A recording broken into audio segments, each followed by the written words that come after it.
Welcome to Season 3 of the Changing Earth podcast with Sarah F. Hathaway, blending survival fiction and fact to bring you entertaining education that will help you dream, survive, and thrive. And now, here's your host, Sarah F. Hathaway.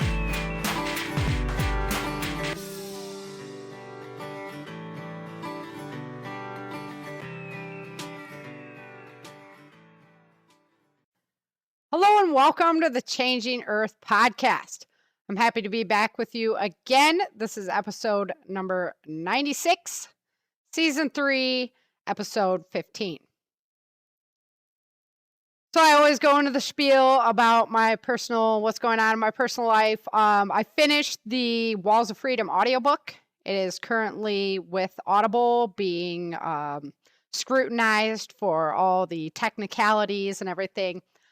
So as soon as I have word on that, I will let you all know, because I will once again have lots of free codes that go out with that book and lots of free downloads of it. So usually I give out the most amount of those to my newsletter subscribers, because those are the people that have signed up to my newsletter and have really shown loyalty to me and stick with me through the ups and the downs, I guess. So I usually give out the most there, and then I give some out on Facebook, and sometimes I run contests and things like that. So we'll see what I do with it, but those will be on the way.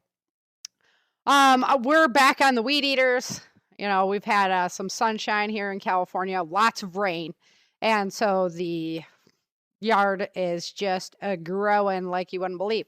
So we're currently looking into getting some meat goats to not only eat the property, but see what we can do with them. And lots of people are interested in the goat meat nowadays, especially living here right on the edge of San Francisco and the Bay Area and everything. Well, I'm not right on the edge. I'm way out in the country, actually, only about an hour away from Reno. So, it's a lot different life.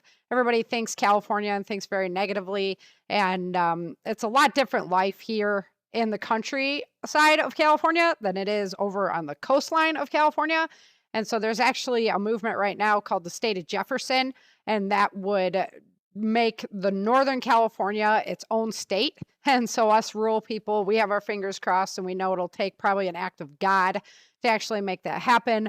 But that's kind of where our hopes and dreams are lying right now, because stand the coastline of California and their liberal ideas and doing to us right now is just So that's enough of about California, because I'm sure you don't want to hear very much more about it. So we've been out on the weed eaters doing that. I'm running more interviews for the Changing Earth podcast. My second round for, I try to get everything ready well ahead of time for the podcast and have everything recorded. But now that I've introduced this new video element, I've been really playing with how to properly capture the interviews and things like that.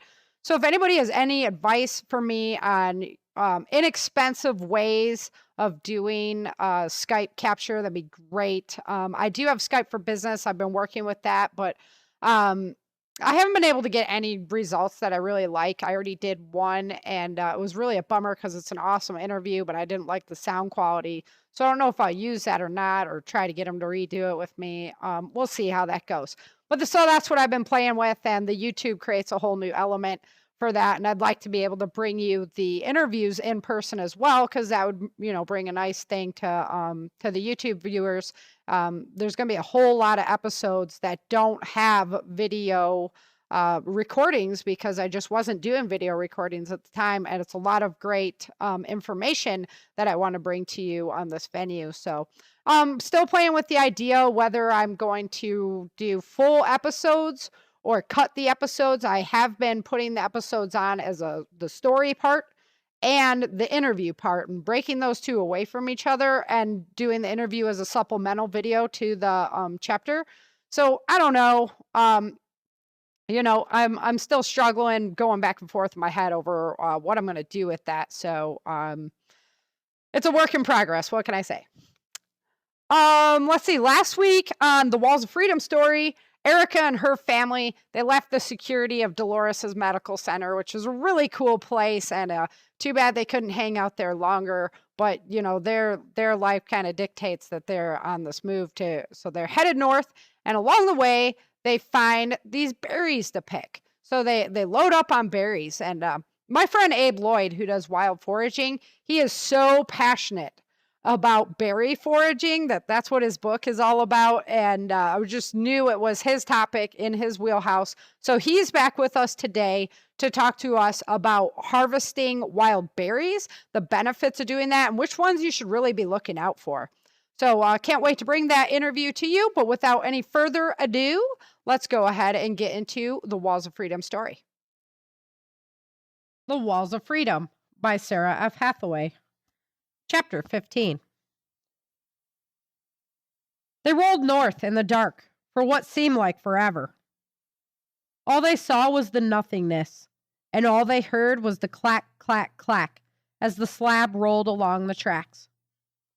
The light at the end slowly illuminated Daniel's soft face as Erica stared at him and held him closely on the cold metal. "Finally," Dexter proclaimed joyously as he saw the light approaching. "I can't wait to get off this thing." "Me either," Star concurred. "I thought it was kind of peaceful," Vince declared, sleepily rousing from his dreams. They popped out in a dimly lit hole in the ground. "Howdy. Heard we had some hot folks coming through today, but I had no idea just how hot," a dark-haired man said, helping Star up.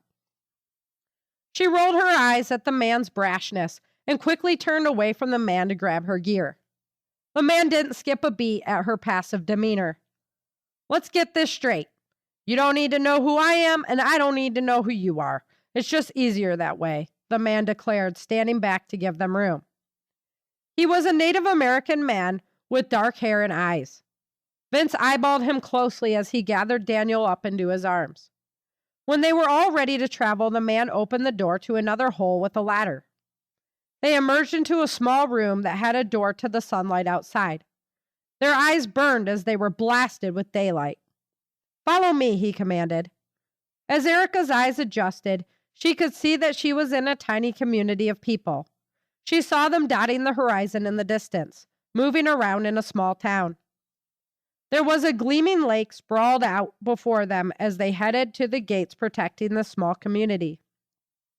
"Let them out," the man announced to the guard. The gates creaked open. "I understand you are headed towards Washington," the man looked at Vince. "That's right," Vince agreed. "Head north around the lake. There used to be 2 towns, Empire and Gerlach, along that way. But they are little more than rubble now, with a small group of survivors calling Gerlach home. Keep going north, and you will find my kin at the Summit Lake Reservation. We've taken a good deal of land back there since the white man seems to have no use for it. You'll find safety there. Tell them, the eagle flies high to capture the snake. Whoever you are, you've been given clearance from our highest levels, but it will only go so far. They will let you pass the border and through their lands, but after that, you're on your own." "Thanks, mister," Vince said as he shouldered Daniel and headed for the gate.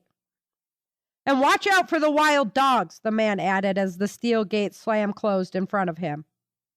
"On the road again? I just can't wait to get on that road again," Erica sang cheerfully, trying to get the family pumped up. Dex smiled but had a far-off look in his eyes. "What?" Erica wondered as they began trudging northward. "Grandma and I used to listen to that song." He had tears in his eyes now. "I know, buddy. I miss her too. We'll see her again before you know it," Erica reassured him. But thinking of her mother brought tears to her eyes as well. Vince saw her mentally stumbling. "Come on, guys, turn those frowns upside down. We're going to find my parents, and then we'll be able to go and get Nancy. It'll all work out. You'll see." He had a pit in his stomach as he said the words. He hoped so bad it was true and everything would go as planned, but there was so much ground to cover between here and there. Walking through the riparian area next to the lake, Erica noticed all kinds of edible berries. There were service berries that they could eat raw. She wished she had enough time to pick extra and dry them out for the winter that was fast approaching. But they did not have the time. Much to her relief, she also found Kinnikinnick. Its leaves were little and tough, and the berries were far too tart and mealy to eat as a treat. But Erica knew the fruit would take a long time to go bad, so they picked as many as they could and hoped they would not have to eat them all winter. They found Mormon tea plants, and Erica harvested their long, spindly leaves to make a rejuvenating tea out of it. She pointed out the poison sumac. They did not need to end up with rashes all over. Elderberries were the last thing that Erica had to stop and harvest. She knew to only pick the blue ones, because the red ones were too seedy and the seeds could make you sick. They could cook them, strain the seeds, and make a yummy sauce to accompany their meat, along with the sage that grew everywhere. After a long day of hiking, they saw the dilapidated town of Empire on the horizon, and they could hear dogs barking in the distance. They were all thinking the same thing as they pressed forward, but Star finally said it. Should we press on to the other side of those towns or stop here for the night? Took the words right out of my mouth, Vince declared, looking at Erica. Our rations are full, so I would like to pass by without any contact, Erica said, weighing the options. I'll second that, Vince agreed. No reason to give anyone a chance to mess with us. But if we go through at night, most of them will probably be asleep, and we can use the darkest cover, Star interjected. True, but those dogs will probably be on the move still, Dexter retorted. I think I'd rather worry about the dogs than the humans, Erica responded. Me too, Dex said. We can take them out, he added, cocking his gun. The shots may wake the humans, though. Erica was thinking through her limited military knowledge that Sergeant Bennett had filled her brain with. Just then, Daniel began to stir. The family gathered around him, and Erica stroked his soft blonde hair. Hi, Mom, he said sleepily as his eyes began to flutter. How are you feeling, baby? Erica questioned as the family looked on. I'm hungry, he replied with a sly smile aimed at his brother. Of course you are, Dex replied sarcastically. Erica quickly scanned the landscape surrounding them. It was a creviced area with small hills, shrubs, and trees dotting the landscape. There was definitely enough tinder to hold a fire through the night. Okay, this is the plan. Erica was tired of this dilemma. They needed more time to get the lay of the land and develop a strategy. We are going to go down in that valley on the west slope and find a crevice we can hold up in for the night. We can eat and face the day in a new light. Let's do it, Dex agreed. Dex and Star set out, scouting ahead. Vince and Erica hiked across the scarce vegetation until they found a place they could build a fire without it being seen from the rubble of the old city. Daniel was becoming more and more animated as the family set up camp. They made him a sleeping area where he could watch the proceedings. He sat playing with his transformer, watching his parents talk. I'm still not comfortable with just building a fire out here, Vince declared, as Dex and Star went to gather fuel. I agree. We have no idea who is out there. This is crazy, Vince. Do you think we did the right thing? I mean, we left everyone behind, and I don't know if we'll ever have a moment of peace, Erica pondered, the worry lines digging deep ruts across her face. Vince crossed the expanse of the small camp and held her tightly. I know we made the right choice, baby. Plus, we didn't really have a choice, did we? Seems as if Matthew had it out for us since day one. He's such a jerk, acting like a big-shot FEMA camp manager. I guess even earthquakes can't change greed. He made a boo-boo. Wasn't getting his big promotion, so we had to go, Erica stammered. Thank God for Sergeant Bennett, Erica. You made one hell of a friend in that guy, and we're still landowners. My parents are still out there, and the last 10 years have just been a big mistake. Vince's voice got more positive as he ranted on. If we ever find them, we have a long way to go, Erica huffed as she plopped down on her sleeping blanket. You know what I'm going to do? Vince asked cheerfully. What? Erica was curious, thinking he had some master plan. Build a Dakota fire pit, he answered. What? Erica declared, confused. A Dakota fire, 2 holes with 1 tunnel conjoining them, he teased. I know what a Dakota fire is, you goof. I thought you had some grand plan to get home to your parents faster. Erica laughed at him. I know we'll get there, he said. sinking the shovel deep into the ground and pulling out heaps of the desert dirt. Before too long, the holes were dug. Dex and Star returned with fuel, and a small fire was heating a pan filled with stew. "What's going to happen now, Mom?" Daniel wondered, having overheard his parents' conversation. "In the morning, we are going to make it through these towns. Then, we keep heading north into Oregon. When we get there, we'll head into Washington to make sure they didn't hole up there. And if they're not there, they will be in Minnesota. We'll just keep going until we find Grandma and Grandpa," Erica replied simply. "Really? Daddy's Mommy and Daddy?" he questioned. "I've never met them before." "They're really cool," Dexter chimed in, seizing the moment to delight his brother. "Really?" Daniel said with wonder. "Oh yeah. Grandma always made the best candies and cookies at Christmas time, and Grandpa always wanted to play and tease. They're awesome," Dexter continued. "Don't worry, Daniel. I've never met them before either," Star joined in. "Oh yeah, because you're adopted," Daniel admitted innocently. "Yep, so I'm just as excited to meet them," Star concluded. "Well, we'll all get the chance to see them before too long," Vince smiled as he scooped stew into bowls for his family. After the meal, Dex and Star suited up to go scouting for a few hours. Vince would stay up on watch, Erica snuggled Daniel up into her arms, and the two of them slept by the warmth of the fire.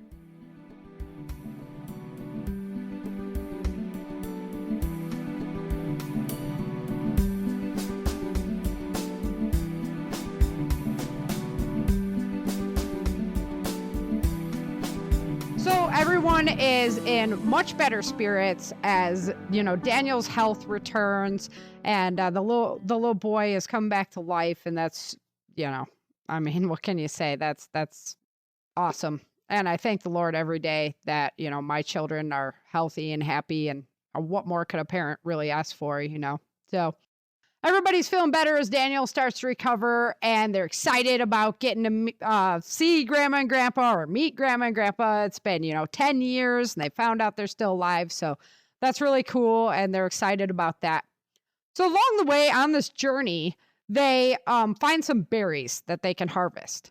And here to talk to us today about berries and harvesting them is Abe Lloyd. Abe has a passion for plants and indigenous foods that traces back deep into his childhood. His early aspirations as a botanist led him to Northland College on the south shore of Lake Superior, where he completed a Bachelor's of Science in Natural Resource Management. Since then, research projects have taken Abe to many corners of the planet, most notably to Nepal, where he served as an ethnobotanist for the Peace Corps with Langtang National Park from 2003 to 2004, and then to Northwest Yunnan and back to Nepal, where he worked as a volunteer botanist for the Missouri Botanical Gardens, monitoring vegetation changes in the alpine areas during the fall of 2009. More recently, in 2011, Abe completed a master's degree in ethnoecology at the University of Victoria under the Northwest Coast ethnobotanist Dr. Nancy J. Turner. For his thesis research, Abe collaborated with Waka elder Quaxtila clan chief Adam Dick to experimentally restore a transitional estuarian salt marsh root garden near the remote First Nation village of King Cum Inlet on the central coast of British Columbia. Abe now lives in his hometown of Bellingham and is an active member of the Washington Native Plant Society, the Northwest Mushroomers, and the Society of Ethnobiology. He is the director of Salal, the Cascadian Food Institute, and an adjunct professor at Western Washington University, Whatcom Community College, and the Royal Roads University, and actively researches, promotes, and eats the indigenous food of this bountiful region. So let's go ahead and welcome Abe to the show. Thanks so much, Abe, for taking time out of your day to spend it with me. I really appreciate it. Couldn't think of a better way to spend a couple hours. So in this chapter, Erica and her family are back on the road again, and they find an area around this lake that is very full of wild berries. And I really wanted to bring the berries topic to you because honestly, when I wrote this chapter, I was thinking of you and your berry book. And so I knew you were the man for the job. Well, I'm flattered. Thanks for having me. So what are some common berries that we're going to find out there? What's your favorites? We've talked a lot about berries in the past, but I know you're just a wealth of information here. So open it on up. There's nothing better than harvesting berries.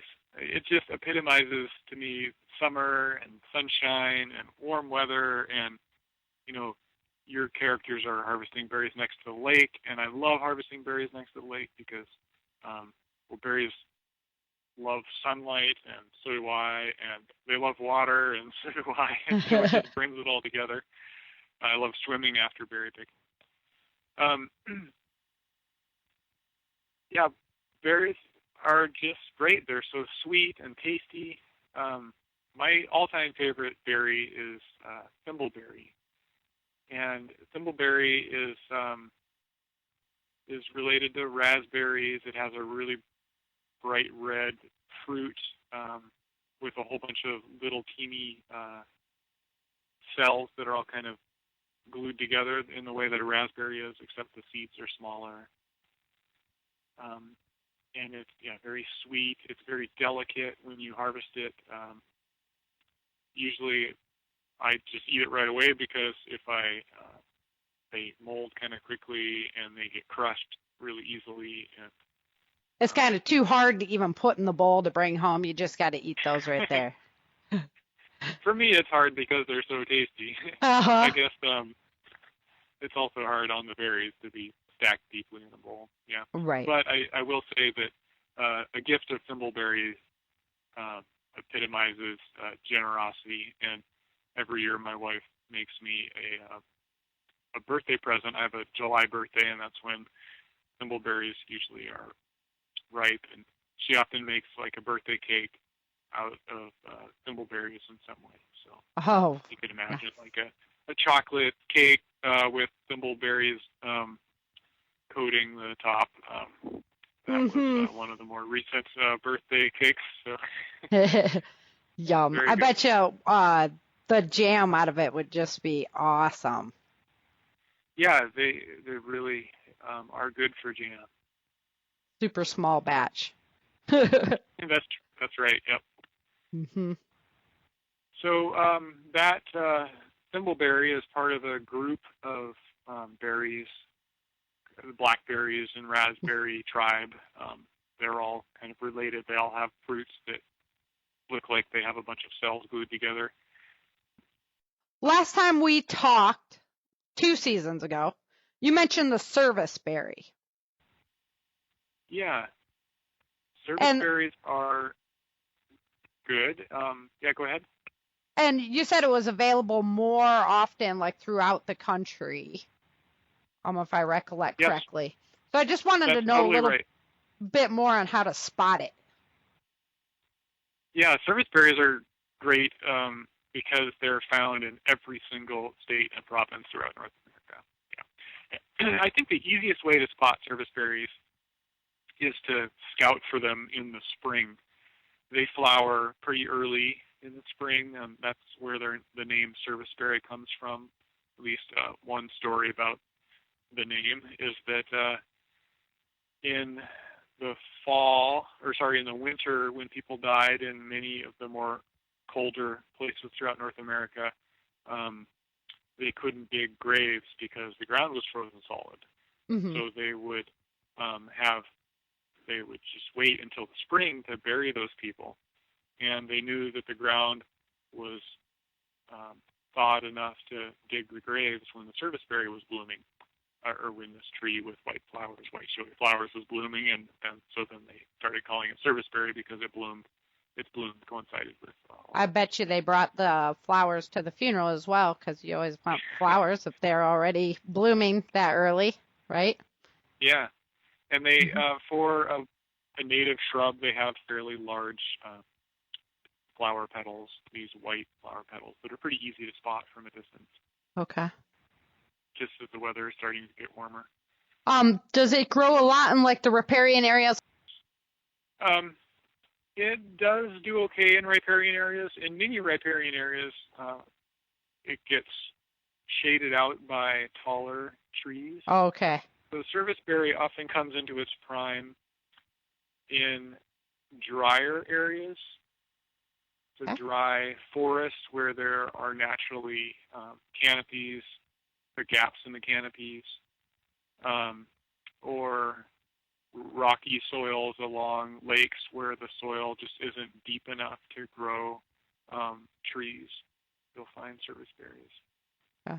Yeah, and one thing that I love about serviceberry is the complexity of its flavor.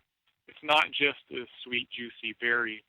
Inside, it has these seeds that, sometimes you don't like chewing on seeds, but the seeds of the serviceberry actually taste a little bit like almonds.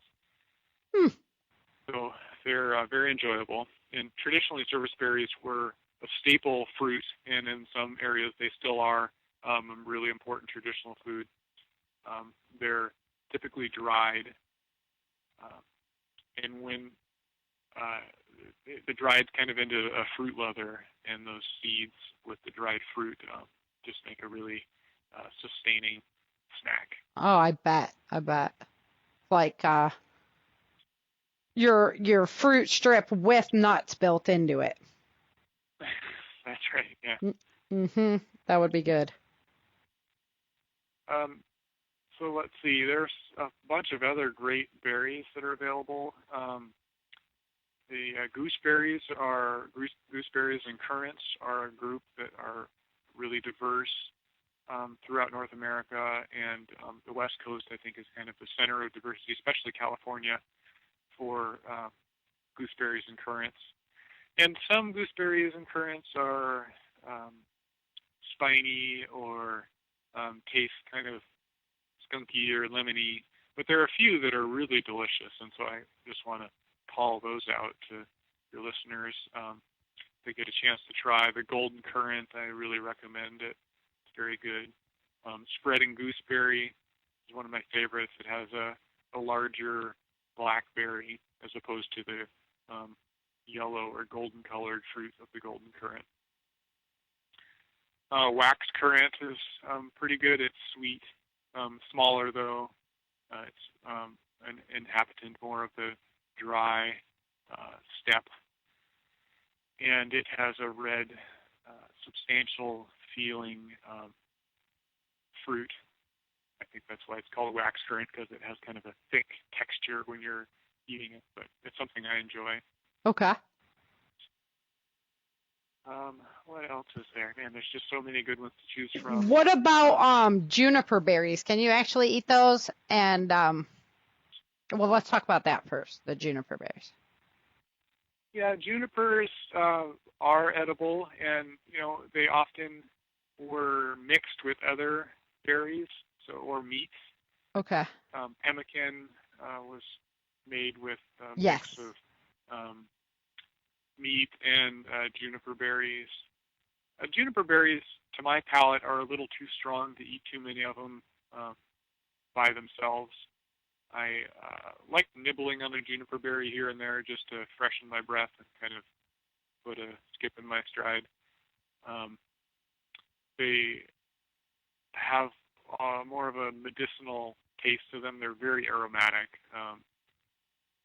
So they're just a little too intense for me to eat in big quantity. So when you pick the juniper berry, it has like a white film on the outside. A lot of fruit have those. Right, and you could harvest that for yeast to make like breads and things like that. Is that accurate? Many fruit do have wild yeast growing on them, but the bloom isn't a result of the yeast. That white powder is called by many people bloom, or botanists will call it epicuticular wax. It's actually a waxy coating that is produced by the skin of the fruit as a way of protecting it from ultraviolet radiation. Okay. In the case of serviceberry, that's probably why, because they live in climates where there's a lot of sunlight. They often live up high. Yeah, grapes. We got a lot of grapes. Sides. around here, and the grapes have all that on the outside as well. Yeah, and sometimes it's not formed as a purely just for protection against sunlight. In many cases, it's formed to help protect the fruit against moisture. So many fruits especially fruits that are persistent on the bush for a long time, like juniper berries and grapes and some huckleberries, Oh, I get it. have that coating just because they need to be able to last a really long time. Mm-hmm. Okay. Okay, so now what about the wild yeast? Because we did harvest some off of it, and I can't remember if they made bread or what, but in a bag.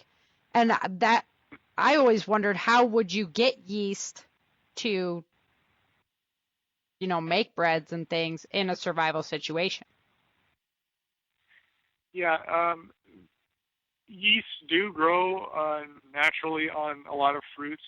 I think that a better source maybe for yeast would be like blackberries, the softer fruited fruits, Okay. ones that don't have that wax, Weird. Okay. are more prone to cultivating that yeast. My dad, for example, makes blackberry wine, and sometimes he'll just use the native yeast on the blackberries to ferment his wine. So it's definitely out there and available. Sometimes really late in the season when you eat a lot of blackberries after a couple rains, there are especially high quantities of yeast on the fruit. And, Right. You may feel the effects of too many berries sooner. That's why you get the deer stumbling around out there. Yeah. All right, excellent. Yeah, because that was one for me. I was like, where would you get yeast from? A lot of times, if you want to do like make sourdough, you can buy the yeast that's older, and you just break the piece off, and you can keep renewing your yeast in that bread chunk. But how do you make it off the bat?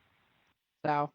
Yeah, well, I guess those organisms, it's just a matter of cultivating those organisms, really, because the yeasts are really present in the environment, so creating conditions for them to grow is all you need. Is best. And yeah, and so midsummer fruits, when it's warmer, they're a little more conducive to growing those yeasts, especially fruits that have a real soft and sweet, soft texture and a lot of sugars in the fruit.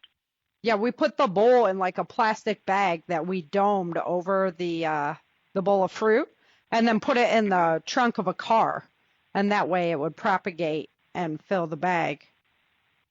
Yeah, that was smart. That's good thinking. Alrighty, so what else we got? Okay, so I mentioned to you before, I use Kinnikinnick.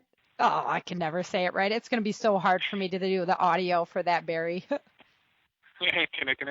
Kinnikinnick. Yes, I'm going to have to listen to you say it and then read it to my listeners during the chapter. Well, one beautiful thing about Kinnikinnick is that if you spell it like I think it should be spelled and is sometimes spelled, it's the longest palindrome in the English language. Oh, okay. So, Kinnikinnick.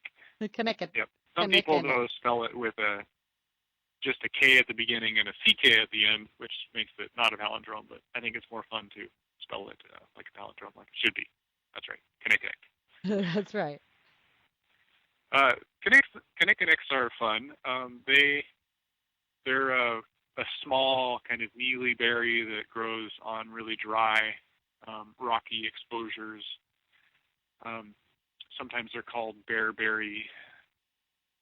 The bears like to eat them. Okay. Called that. They have a nice flavor, but they're a little more mealy than some of the other fruit that we might be used to eating. They're not as juicy as, say, blueberry. But does this quality help them to last longer? Like if you had to pick them and carry them with you, would they last longer? Absolutely. And it also makes them mix well with other really juicy food. Okay. So if you're trying to preserve berries, you're essentially trying to get rid of a lot of that liquid. And so if you mix them with kinnikinnick, then you can kind of soak up some of that liquid. And that's the way that kinnikinnick was most often used among indigenous groups, was mixed with other berries.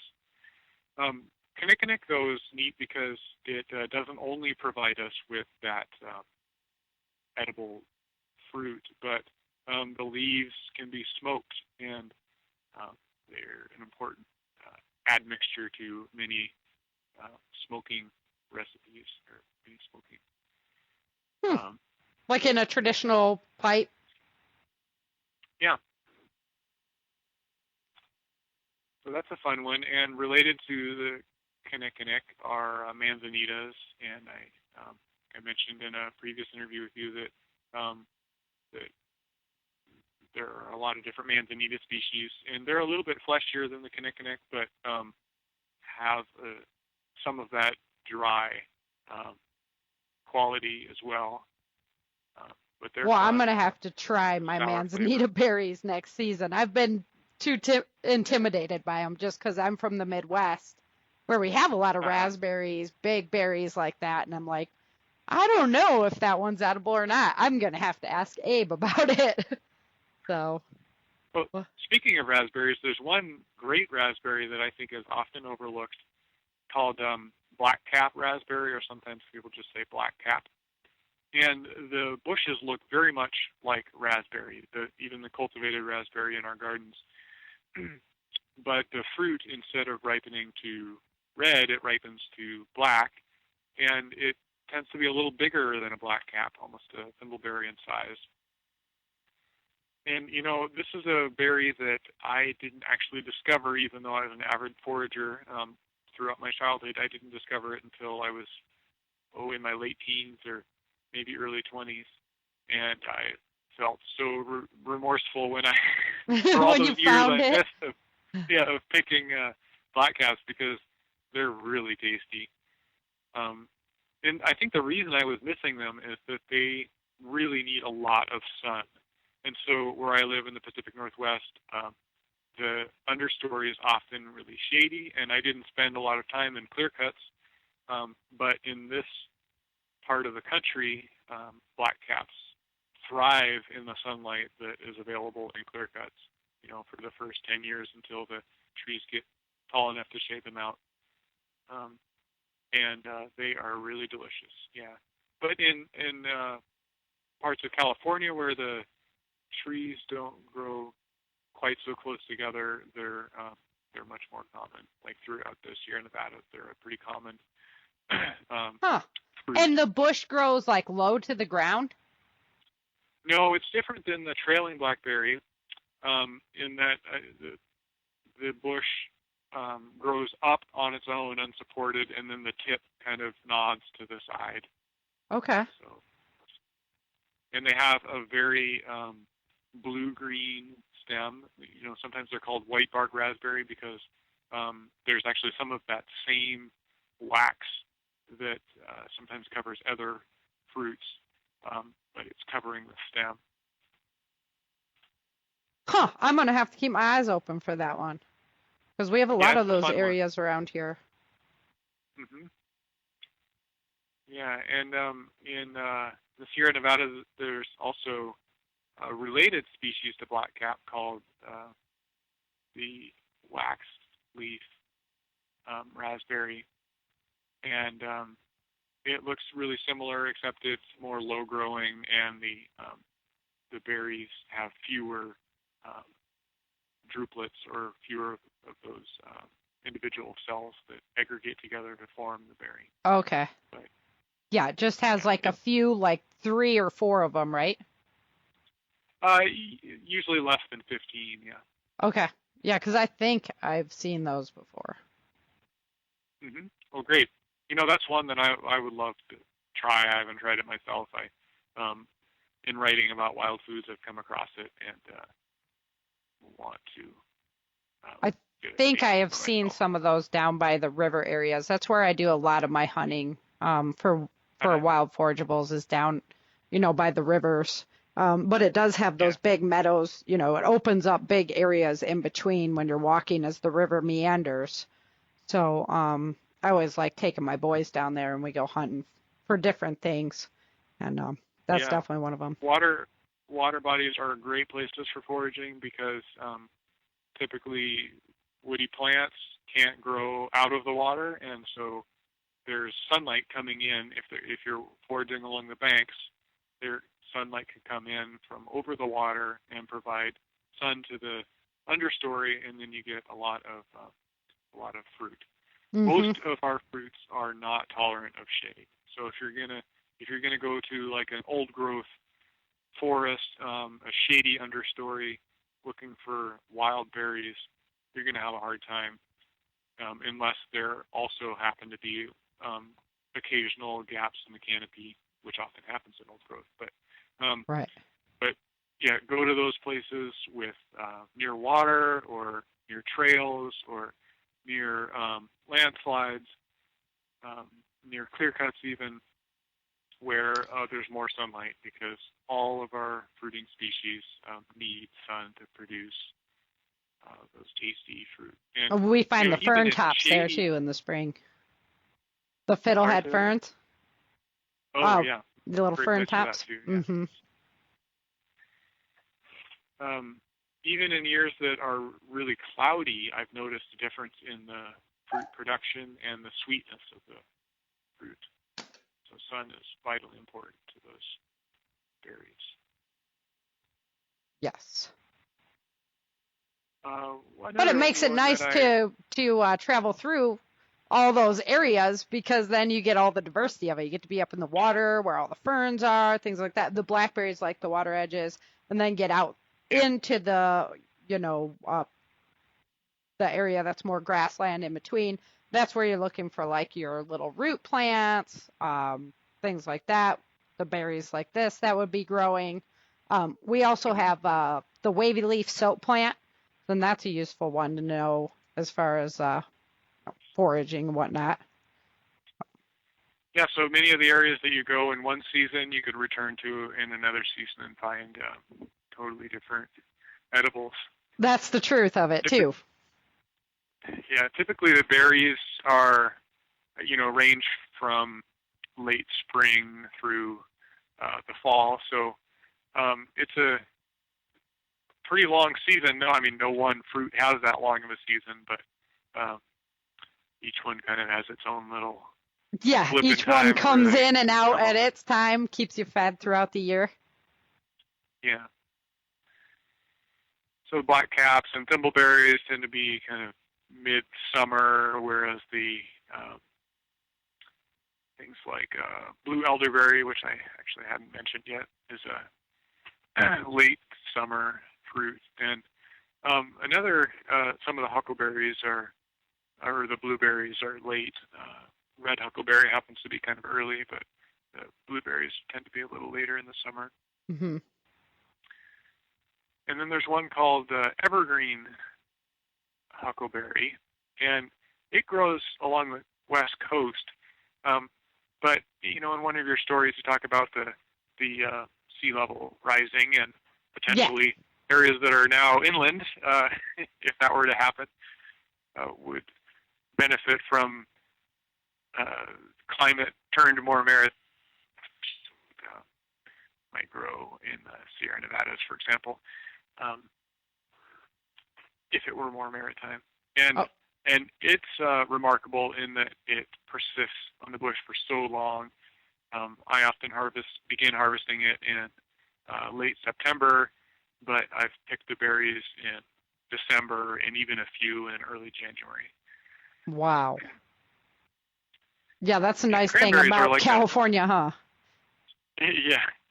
Cranberries are great that way too. They last for a really long time. If you've never been cranberry picking, I really recommend it. They grow in such specialized habitats that just being in the habitat feels special. These peat bogs where every footstep you take is like stepping on a mattress, and you're surrounded by these really soft mosses and all these unusual plants, some of them carnivorous that, trap insects inside little pools of water, or have really sticky gumdrop things that trap insects. But then there are cranberries growing in the winter, or late fall and winter, and of course That's cool. cranberries are amazing. Yeah. That sounds like a lot of fun. I'd have to check that out. Yeah, some of my favorite foraging is for cranberries. So we kind of went through how to approach eating things in our last interview, but when I was growing up, I heard it said that most berries that are red are poisonous, even though a lot of the ones that we do eat are red. So I never really understood why they told that to little kids. So, that's why I want to know, when it comes to like berries that exist that are poisonous, that aren't good, how do we,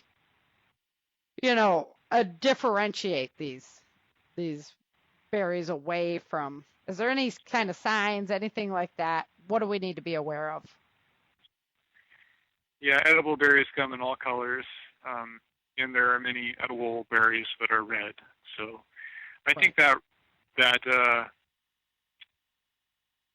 rule is, I shouldn't call it a rule because it's not a rule, but that warning just arose out of people that didn't really know plants very well, and it is good to tell people to be cautious about eating plants, but I don't think it is useful to misinform them by saying that all red berries are poisonous.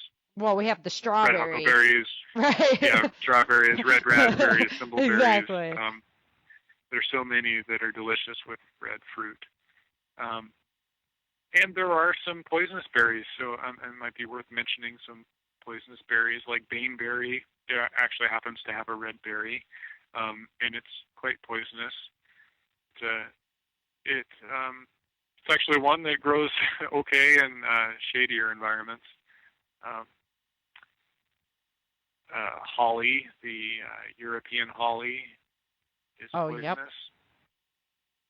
Yew has a red, fleshy covering to a black seed, and more specifically, it's the seeds that are poisonous. So those three happen to be red. But some other poisonous ones, like poison oak, the berries are white, and some hardcore people out there may say, well, poison oak, the fruit actually aren't poisonous, but I can't speak from experience. I'm not going near it. Yeah. So I can't say that I'd recommend it, but there are a few accounts of people eating a berry every now and then, and some people even say that it's an antidote to right, like an builds your immune system against the poison oak. Yeah. Uh-huh. Again, not something I've tried. English ivy is another plant that has a poisonous berry. So I recommend that, anytime that you come across a berry and it tastes bad, you should spit it out and not eat it.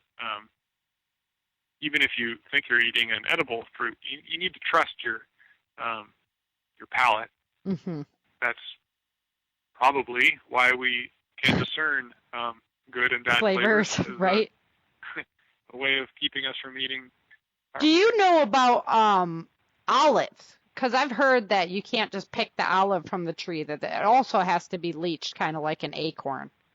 Do you know about that? Because, man, if I saw an olive tree in the wild, I might just pick those things. You know what I'm saying? Yeah, I haven't tried it myself, but I've read that, the olives are not edible off the tree, and they have to be brined for a long period of time in either salt or, in some cases, in lye before they're edible. Yeah. That's crazy. So our culture does in some cases, it prepares us for solving these mysteries that plants throw at us on how to overcome their inedibility and make them edible. In some cases, in many cases, our culture hasn't really even taught us which foods are edible or not. Exactly. It's really, really scary. Yeah, I mean, I think part of that is because many of us are in kind of the dominant culture in America is more colonial and comes from traditions that come from the old world, and but if we turn to the cultures of the indigenous people that have been here for thousands of years, then we can learn more about those edible plants. Yeah, I have to agree. I think acorns is one of the most underutilized products probably in our whole country. Yeah, it's a fruit, Right. a starchy fruit. Yep. And it's very sustaining, very abundant. Yeah, acorns are found in most of the states throughout the U.S. Yeah, that's definitely one that when I found out, just how easy it is to process it, I was like, okay, besides having to crack it open, and take the meat out of them, it's actually the rest of the process is not that tough. So. Yeah, if you compare the labor that a person, not a machine, would need to crack and grind and leach acorns to compare or collect, we'll go all the way back to the collecting, if you compare all that labor to the effort required to plant and harvest and thresh and de-hull and grind wheat or something, Yes. a grain, acorns start seeming more like a labor-efficient food. Yeah, it's really surprising that more people, that nobody's really capitalized on that as a, viable replacement, especially with all the gluten-free stuff that we have going on nowadays. So. Yeah, and acorns are gluten-free. Yeah, that's one great thing going for them. Mm-hmm. So. Well, Abe, thank you so much for your time today. I know it's a great topic. Why don't you go ahead, let people know where they can find you, tell them about your books, because I bet you other people that live in the northwestern region would be very interested in picking up your book. So just go ahead and do that before we close out the day. Sure, yeah. So I have a book called Wild Berries of Washington and Oregon, released a couple years ago, published by Lone Pine. And it's available just about everywhere. I sell it on my website as well.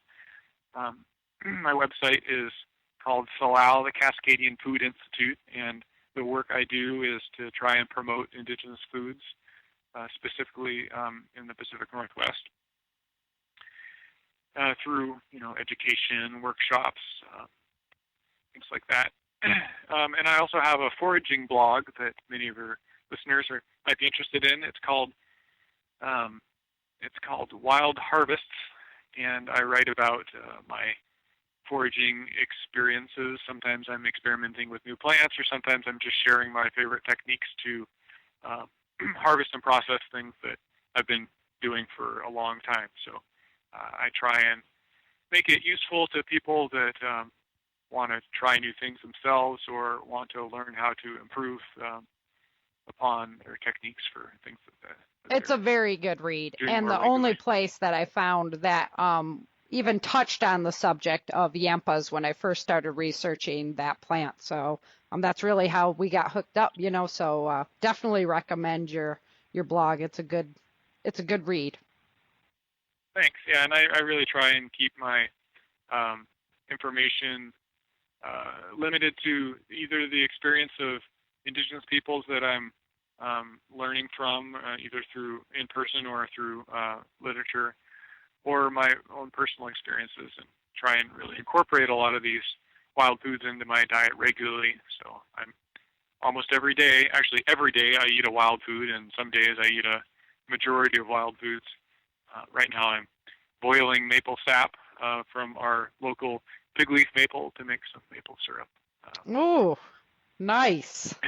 I'm jealous. some Having more- been from Michigan, we used to have, natural maple syrup all the time because it's right there. Yeah, And you don't get that in California. so good. No. Yeah. All right, Abe. Well, thank All you right. so much for your time today. I really appreciate it. Yeah, thanks for having me on the show. It's always fun. Thank you so much, Abe, for coming on the show today. I always love to host you on the Changing Earth podcast. You and Kat Ellis, my passion really just lies with the wild foraging and what we can do medicinally with that stuff. So I that's what I'm very passionate about, and I just love being able to pick your brain. So thank you so much for coming on the show and talking to us about these berries. And they're berries we can find across the country, a lot of them. So get on out there, get out looking around, and see what you can add to your plate for dinner that's growing right outside your door. Today, I am super duper excited because I got my very first review for the Walls of Freedom that I want to share with you. Got an opinion? I'd love to hear it. Go ahead and give me your 2 cents on Day After Disaster, Without Land, the Walls of Freedom, or the Changing Earth podcast. Head over to Amazon.com or iTunes to give me your 2 cents. This review comes from Amazon.com, and it is a 5-star review, and it says, "This new author is on fire. I am not a writer on any level, but I do know a good read, and this story was great. For me, this series kept me up all night reading, not wanting to pause the journey. A must read. You'll learn so much and want to be as productive in your own life as possible while reading these books. Each book sucked me in, not giving me a single chapter to relax. Sarah Hathaway, please keep writing as your brain is extraordinary." Well, thank you so much. I am absolutely blushing. I love the Walls of Freedom book. I loved really being able to bring my research into this story where I could just teach so much survival and just present it in this awesome format. So I'm so excited to get my first review on this book and see that it was a 5-star. And now I really want to ask all of my listeners a favor. Since my first publishing company, Tate Publishing, went out of business, that book has been removed from Amazon. And all the reviews that I had on Day After Disaster have been transferred over to the audiobook, even though I immediately published the uncut version of Day After Disaster. But they see it as a different book. So I'm asking all of you, if you've been listening to my podcast and you love my podcast, please, please, please head on over to Amazon.com and leave me a review on Day After Disaster, Without Land, and the Walls of Freedom. It seems like I gather a lot of reviews on Day After Disaster and then everybody kind of slumps off. I don't have that many reviews on Without Land. And this is my first one on the Walls of Freedom. So I'm really asking you to go over there and support me. Just, I don't ask for money. It takes a lot of work for me to put all these podcasts together and do all this research. And I love doing it. Don't get me wrong. I want to share as much information as possible with the public. If I just get, one more person to be prepared, then my goal has been accomplished. And I've accomplished that goal many times over. I love what I'm doing. But, fundage wise, it gets a little tight. And the only thing that I ask for is that you please head on over to Amazon and show your support by leaving a review on Day After Disaster, the uncut edition, Without Land, and on the Walls of Freedom. Because, those reviews over there really help to show Amazon that everybody's liking my story, and they then will actively advertise for me. So it's really, really cool if I can get a lot of reviews over there. So I am asking you to please head on over there and leave me a review. They really help out. And don't just do it on the first book. Without Land still there. The Walls of Freedom is now up and running, so please head on over there and leave me a review. And now I'm done begging, and I'm going to say thank you so much for listening and sticking with me and, loving the show and giving me all the positive feedback that you guys do. It really makes it worth all my time and energy. Thank you so much, Abe, for coming on the show, sharing all the great berry information. We're going to see what's happening with Star and Dexter next week as they go off on the scouting mission. And I can't wait to see you again next week. Until then, remember, dream, survive, thrive. Thank you for joining Sarah for this episode of the Changing Earth podcast. Don't forget to pick up your copy of Day After Disaster, Without Land, and The Walls of Freedom at www.author.sarahfhathaway.com. If you love this podcast, please head on over to iTunes or Amazon.com and let everyone know by leaving a review.